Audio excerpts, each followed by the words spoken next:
नमस्कार दोस्तों, स्वागत है आपका। आज हम बात करने वाले हैं मालदीव के बारे में। मालदीव जहां पर दरअसल अभी हाल ही में प्रेसिडेंट इलेक्शन कंडक्ट किया गया था और इस प्रेसिडेंट इलेक्शन का अब रिजल्ट भी डिक्लेयर कर दिया गया। आज के वीडियो में जानेंगे मालदीव के नए राष्ट्रपति के तौर पर किन्हें नियुक्त किया गया है।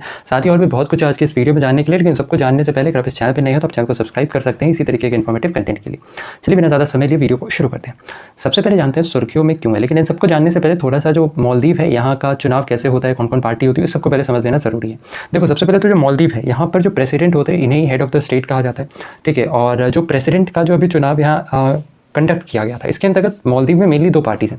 जैसे इंडिया में दो पार्टीज है, बीजेपी और कांग्रेस मुख्य रूप से, इसी तरीके से जो मालदीव है यहाँ पर भी मेनली दो पार्टीज हैं। एक तो है पीपीएम, ठीक है, और दूसरी पार्टी इसका नाम है एमडीपी। पीपीएम यानी प्रोग्रेसिव पार्टी ऑफ मालदीव, और जो दूसरी है वो है एमडीपी यानी कि मालदीवियन डेमोक्रेटिक पार्टी। क्लियर है यहाँ तक।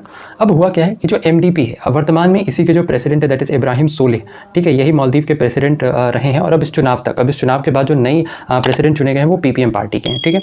इसके साथ ही ध्यान रखना कि जो मालदीव है यहाँ पर जो प्रेसिडेंट का इलेक्शन होता है, सबसे पहले तो ये जान लो कि जो प्रेसिडेंट का टेन्योर होता है ये 5 साल का ही होता है, जैसा अपने इंडिया में भी है, ठीक है। साथ ही यहाँ एक चीज़ नया है, वो ये है कि यहाँ पर किसी भी मतलब जिसे भी एज ए प्रेसिडेंट के तौर पर चुना जाता है, ठीक है, तो उन्हें मैक्सिमम 5 ईयर्स के टर्म के लिए ही चुना जाता है, ठीक है। केवल 2 बार 5-5 साल के टर्म के लिए उन्हें चुना जा सकता है, उसके बाद नहीं। तो ये चीज़ यहाँ पर इंडिया से थोड़ा अलग है। अच्छा, इसके साथ ही ध्यान रखना यहाँ पर कि यहाँ का जो संविधान है इसके अकॉर्डिंग अगर किसी भी पार्टी को मोर देन 50% वोट अगर मिल जाता है, ठीक है, तो उसी पार्टी को वहाँ पर विजयी पार्टी माना जाता है, यानी कि वही पार्टी मेनली उस इलेक्शन को जीत जाती है अगर किसी को भी 50% से ज़्यादा वोट प्राप्त हो जाते हैं तो, ठीक है।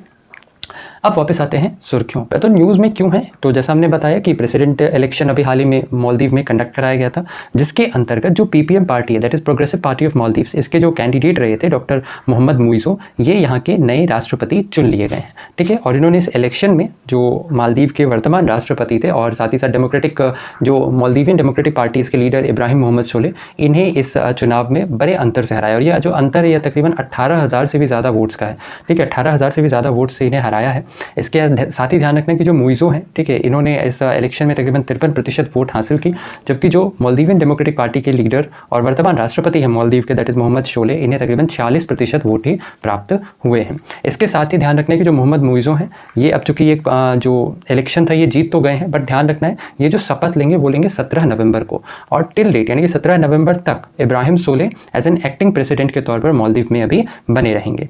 इसके अलावा ध्यान रखना है कि जो मुइज़ो हैं ये वर्तमान में माले की जो मालदीव की जो कैपिटल है दैट इज़ माले, ठीक है, यहाँ पर ये एज एन मेयर के तौर पर भी कार्य कर रहे हैं। इसके अलावा मोहम्मद मुइज़ो की बात करें जो कि नए प्रेसिडेंट के तौर पर चुने गए हैं मालदीव के, इन्हें प्रो चाइना माना जाता है, यानी कि ये थोड़ा चाइना की तरफ इनका झुकाव ज़्यादा है, भारत के थोड़े अगेंस्ट में ये रहते हैं। इसके अलावा मोहम्मद मुइज़ो ने इसका बहुत सारा वैसे तो उदाहरण है, लेकिन इसका एक जो सिंपल उदाहरण वो ये है कि अभी जो हाल ही में यहाँ पर चुनाव कंडक्ट किया गया था, इन्होंने अपने चुनावी अभियान में इंडिया आउट का नारा भी दिया था, ठीक है। यानी कि जो मुइज़ो हैं वो बेसिकली मालदीव से भारत को बाहर करना चाह रहे हैं और चाइना के साथ जो वो गठबंधन करना चाह रहे हैं, ठीक है। मतलब चाइना के साथ जितनी भी पॉलिसीज होगी वो सारी बनाई जाएगी, ठीक है। जबकि वहीं पर अब तक के जो प्रेसिडेंट रहे हैं मालदीव के दैट इज़ मोहम्मद इब्राहिम सोलेह, इन्हें थोड़ा प्रो इंडिया माना जाता है, ये इंडिया के साथ जो है अपनी नीति वगैरह बनाते रहते थे, ठीक है। और इसलिए इन्होंने अपने चुनावी स्लोगन में इंडिया फर्स्ट का नारा भी दिया था। बात करें मोहम्मद मुइज़ो की, तो जो मोहम्मद मुइज़ो है इनका जन्म सन 1978 में हुआ था। सिविल इंजीनियरिंग में इन्होंने PhD किया यूनिवर्सिटी ऑफ लीड्स से। इसके बाद वर्ष 2012 में ये राजनीति में प्रवेश करते हैं और अब्दुल्ला यामीन की सरकार में इन्हें मंत्री के तौर पर चुन लिया जाता है, ठीक है। वर्ष 2013 से 18 तक इन्होंने मालदीव में कई सारे हार्बर, पार्क्स, मॉस्क और रोड बनाए। इनमें से जो एक सबसे इंपॉर्टेंट है वो है यहाँ का एयरपोर्ट, ठीक है। यहाँ का जो एयरपोर्ट है यह भी मुइज़ो के टर्म में ही बनाया गया है, ठीक है। साथ ही वर्ष 2021 में मुइज़ो को जो मालदीव की कैपिटल है माले, यहाँ के मेयर के तौर पर चुन लिया गया था। इसके अलावा जो अभी हाल ही में मालदीव में प्रेसिडेंशियल इलेक्शन समाप्त हुआ है, ठीक है, इसके अंतर्गत बेसिकली था क्या कि एक तरफ तो अब्दुल्ला जो वर्तमान में अब तक के जो वहाँ के प्रेसिडेंट रहे हैं दैट इज़ इब्राहिम सोलेह साहब, ठीक है, एक तरफ तो ये होते, ठीक है, और जो दूसरी तरफ होते वो होते अब्दुल्ला यामीन, ठीक है। इन दोनों के बीच में एक्चुअली में ये जो इलेक्शन है ये कंटेस्ट किया जाना था, लेकिन हुआ क्या था कि जो अब्दुल्ला यामीन है इन पर भ्रष्टाचार का जो है वहाँ पर आरोप लगा था, जिसके बाद ये मामला कोर्ट में गया, कोर्ट में यह सही सिद्ध हुआ, जिसके बाद कोर्ट ने जो अब्दुल्ला यामीन है इन्हें चुनाव लड़ने से रोक दिया था, जिसके बाद मोहम्मद मुइज़ो को यह जो है उन्होंने इस प्रेसिडेंट इलेक्शन को कंटेस्ट किया as an behalf of the opposition alliance के, ठीक है। इसके अलावा बात करें मालदीव की, तो जो मालदीव है सबसे पहले तो ध्यान रखना इसकी जो कैपिटल है ये है माले, ठीक है। और जो मालदीव है ये बिल्कुल इंडिया से नीचे है, मतलब इंडिया के जो साउथ वाले रीजन है, ठीक है, वहाँ पर आपको यहाँ पर देखने को मिलेगा। मालदीव इंडियन ओशन में लाई करता है। मालदीव की अगर हम ऊपर की बात करें तो इसके ऊपर मिनीकॉय है और इसके नीचे कोगोस है, ठीक है। इसके अलावा जो मालदीव है इसे आइलैंड कंट्री कहा जाता है, ठीक है, जो कि इंडियन ओशन में लाई करता है। यहाँ की जो राजभाषा है ये है दिवेही, ठीक है, यहाँ की राजभाषा दिवेही है, दिवेही है यहाँ की राजभाषा। इसके अलावा जो मालदीव है इसे अगर हम पॉपुलेशन वाइज या फिर अगर हम एरिया वाइज कंसिडर करें तो ये एशिया का सबसे छोटा देश भी है। इसके अलावा जो मालदीव है, जैसा आपने पहले बताया, बहुत सारे आइलैंड से मिलकर के बना है। मालदीव का जो संविधान है ये एक्चुअली में 7 अगस्त 2008 है ना, 2008 को बेसिकली इसे अडॉप्ट किया गया था। ये नया संविधान था जो कि मालदीव के दौरान अडॉप्ट किया गया।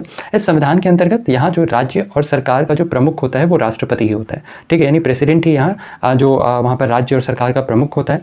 प्रेसिडेंट की सहायता करने के लिए यहाँ पर एक उपराष्ट्रपति होते हैं और एक कैबिनेट। तो देखो बेसिकली होता क्या है कि इसके जो प्रेसिडेंट होते हैं इसकी सहायता करने के लिए कैबिनेट होता है, और इसी कैबिनेट में 3 लोग कौन कौन से, एक तो हुए वाइस प्रेसिडेंट, ठीक है, एक हुए मिनिस्टर और एक हुए अटॉर्नी जनरल, ठीक है। तो इन तीनों को मिला करके बनता है कैबिनेट। क्लियर है।